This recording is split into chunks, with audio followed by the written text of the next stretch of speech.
Hello बच्चों, I hope आप सभी ठीक होंगे। आज हम क्वेश्चन नंबर 11 करेंगे। क्वेश्चन नंबर 11 क्या है? क्वेश्चन नंबर 11 है state whether the following are true और false. Justify your answer.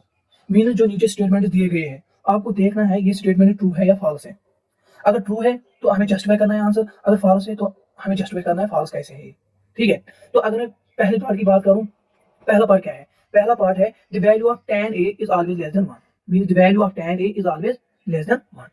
Question में दिया गया है tan a का वैल्यू ऑलवेज लेस देन 1 होता है। ये फॉल्स है, ये फॉल्स है।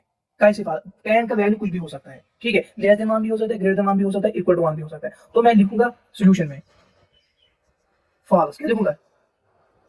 Because tan of a will be anything. अगर मैं जस्टिफिकेशन की बात करूं, आपको पता ही है as tan a is equal, tan किसके बराबर होता है? मैंने आपको ट्रिक बोली थी, हम कैसे ट्रिग्नोमेट्रिक रेशियोज को याद रखेंगे।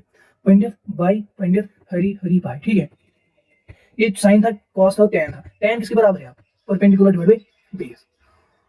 तो मैं लिखूंगा परपेंडिकुलर डिवाइड बाई बेस। अब tan a का वैल्यू किस पे डिपेंड करता है? परपेंडिकुलर पे और बेस पे डिपेंड करता है। ठीक है, अगर परपेंडिकुलर किसके बराबर हो? बेस के बराबर।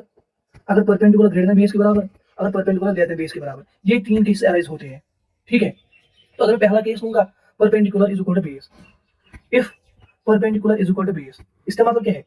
Perpendicular divide by base is equal to 1। मैंने इस साइड लिया, एलएच की साइड, इसलिए perpendicular divide base is equal to 1। Therefore perpendicular divide base किसके बराबर है? परपेंडिकुलर डिवाइड बेस किसके बराबर है? tan a के बराबर। तो मैं लिखूंगा tan a is equal to 1। एक केस। दूसरा केस क्या है? If perpendicular is greater than base, then perpendicular divide by base is greater than 1। मैंने क्या किया? मैंने बेस को एलएच के साइड लिया, तो हमें क्या निकला? Base divide perpendicular, perpendicular divide base is greater than 1। ये परपेंडिकुलर डिवाइड बेस किसके बराबर होता है? tan a के बराबर होता है। तो मैं लिखूंगा tan a किसके बराबर है? tan a किसके बराबर है? ग्रेटर देन 1 के बराबर।